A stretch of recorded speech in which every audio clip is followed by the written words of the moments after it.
میرا شوہر رات کو کسی سے ملنے جاتا تھا اور فون پر کسی لڑکی سے بات بھی۔ جب میں نے پوچھا یہ لڑکی کون ہے، جب اس نے بتایا تو میرے پیروں تلے سے زمین نکل گئی۔ وہ تو میرا نام ہینا ہے۔ میری شادی کو 3 سال ہو چکے ہیں۔ زندگی بظاہر ٹھیک لگتی تھی۔ لوگ کہتے ہینا تم خوش قسمت ہو، تمہیں حارث جیسا شوہر ملا ہے، سلجھے ہوئے، پڑھے لکھے، عزت دار۔ حارث اب وہ نہیں رہے تھے جو پہلے دن تھے۔ پہلے ہنستے، باتیں کرتے، ساتھ کھانا کھاتے، اب آفس سے آ کر سیدھا کمرے میں چلے جاتے۔ ان کے چہرے پر ہمیشہ ایک عجیب سا بوجھ رہتا، جیسے وہ کسی اندرونی جنگ میں مبتلا ہوں۔ ایک رات میں نے ارادہ کیا کہ آج ان سے ضرور بات کروں گی۔ کھانے کی میز پر میں نے ان کا پسندیدہ سالن بنایا، قورمہ۔ جب وہ آئے تو میں نے کہا حارث ذرا جلدی کھانا کھا لیں، ٹھنڈا ہو رہا ہے۔ انہوں نے بس ایک نظر دیکھی اور بولے بھوک نہیں ہے، تم کھا لو۔ میں نے پوچھا کچھ ہوا ہے کیا؟ آپ مجھ سے دور کیوں ہو گئے ہیں؟ انہوں نے کہا بس زندگی تھکانے والی ہے، کچھ باتیں ایسی ہیں جو لفظوں میں نہیں کہی جاتی۔ اس رات وہ چھت پر گئے اور میں دیر تک ان کا انتظار کرتی رہی۔ اگلے دن جب میں نے ان کی شرٹ استری کے لیے اٹھائی تو ایک چھوٹا سا کاغذ گرا۔ اس پر لکھا تھا کل رات کے لیے شکریہ، تم جیسے انسان سے مل کر یقین بدل گیا نادیہ۔ میرا دل جیسے بند ہو گیا۔ یہ کون تھی نادیہ؟ میں نے وہ کاغذ دل کے قریب رکھا اور فیصلہ کیا آج رات میں تھک جان کر رہوں گی۔ رات کے 10 بجے حارث گاڑی لے کر نکلے۔ میں نے چادر اوڑھی، رکشہ لیا اور ان کے پیچھے ہو لی۔ وہ شہر کے ایک کونے میں ایک پرانے ہسپتال کے پاس جا کر رکے، گاڑی پارک کی اور خاموشی سے اندر چلے گئے۔ میرے دل کی دھڑکن تیز تھی۔ کیا وہ کسی عورت سے ملنے آئے ہیں یا کوئی راز چھپا رہے ہیں؟ میں نے کھڑکی کے شیشے سے اندر جھانکا۔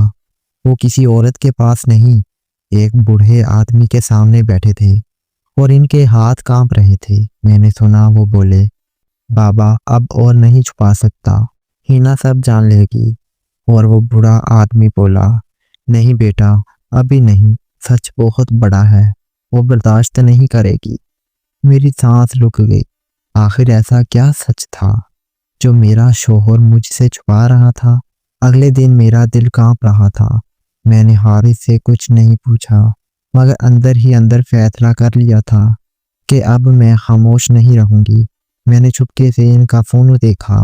واٹس ایپ پر ایک نام نمایاں تھا، نادیہ۔ پچھلی رات کا میسج تھا، کل پھر وہی وقت وہی جگہ، میں تمہارے انتظار میں رہوں گی۔ میری آنکھوں کے آگے اندھیرا چھا گیا۔ میں نے سوچا کیا میں دھوکہ کھا رہی ہوں؟ کیا وہ مجھے چھوڑ دیں گے؟ رات آئی تو میں نے ان کا سامنا کیا۔ حارث یہ نادیہ کون ہے؟ انہوں نے چونک کر میری طرف دیکھا۔ کہاں سے سنا تم نے یہ نام؟ میں نے کہا تمہارے فون سے۔ تم جھوٹ کیوں بولتے ہو؟ تم رات کہاں جاتے ہو؟ انہوں نے کچھ لمحے خاموشی اختیار کی، پھر گہرا سانس لیا اور بولے ہینا تمہیں سب جاننے کا حق ہے، مگر وعدہ کرو جو سنو گی فیصلہ سوچ کر کرنا۔ میں نے اس بات میں سر ہلایا۔ نادیہ میری ماں ہے۔ میری آنکھیں پھٹی رہ گئی۔ کیا تمہاری ماں؟ مگر تم نے تو کہا تھا کہ وہ تمہارے بچپن میں مر گئی۔ وہ آہستہ سے بولے ہاں سب یہی سمجھتے ہیں، مگر وہ زندہ ہے، مگر دماغی توازن کھو چکی ہیں۔ میں سکتے میں آ گئی۔ کیا مگر تم نے یہ مجھ سے کیوں چھپایا؟ انہوں نے کہا کیونکہ میری ماں پر قتل کا الزام لگا تھا، لوگوں نے ہمیں برا سمجھا۔ میں نے نئی زندگی شروع کرنے کی کوشش کی، مگر اندر سے کبھی آزاد نہیں ہو سکا۔ میں ہر رات ان سے ملنے جاتا ہوں تاکہ ان کا اکیلا پن کم ہو۔ میری آنکھوں سے آنسو بہنے لگے۔ اور وہ بوڑھا شخص، وہ ان کے کیس کا پرانا وکیل ہے جو آج بھی سچ تلاش کر رہا ہے۔ میں چپ کھڑی تھی۔ میرے دل سے ایک بوجھ اتر رہا تھا، مگر ساتھ ہی ایک نیا طوفان اٹھ رہا تھا۔ کیا میرا شوہر سچ بول رہا ہے یا یہ سب ایک نئی کہانی ہے؟ میں نے فیصلہ کیا کہ اب میں خود نادیہ سے ملوں گی۔ اگلی صبح میں اکیلی ہسپتال گئی۔ ایک پرانا وارڈ تھا، دیواروں پر نمی، فرش پر خاموشی۔ نادیہ بی بی بستر پر بیٹھی کھڑکی سے آسمان دیکھ رہی تھیں۔ میں نے سلام کیا۔ انہوں نے میری طرف دیکھا اور مسکرا دی۔ تم ہینا ہو نا، حارث کی بیوی؟ میں حیران رہ گئی۔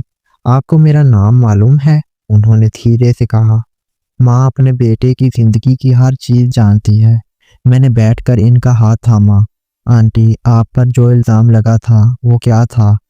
ان کی آنکھوں میں آنسو آ گئے۔ میں نے کسی کو قتل نہیں کیا تھا۔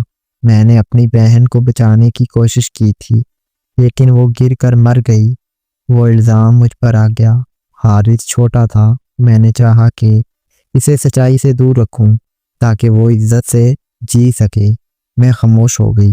اسی وقت وہ بوڑھا وکیل آیا۔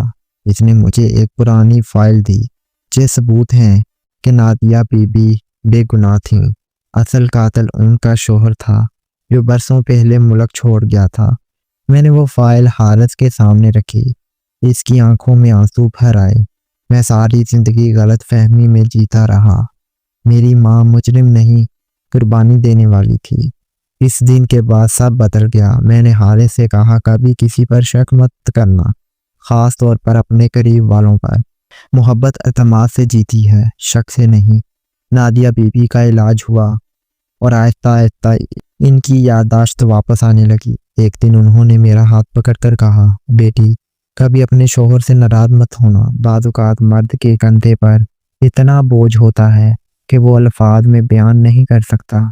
میں نے ان کے ہاتھ پر بوسہ دیا اور سوچا، یہی تو اصل سبق ہے۔ رشتہ تب مضبوط ہوتا ہے جب خاموشی کو شک نہیں بلکہ اعتماد سے سنا جائے۔ ہر راز گناہ نہیں ہوتا، کچھ راز قربانی کی کہانی ہوتے ہیں۔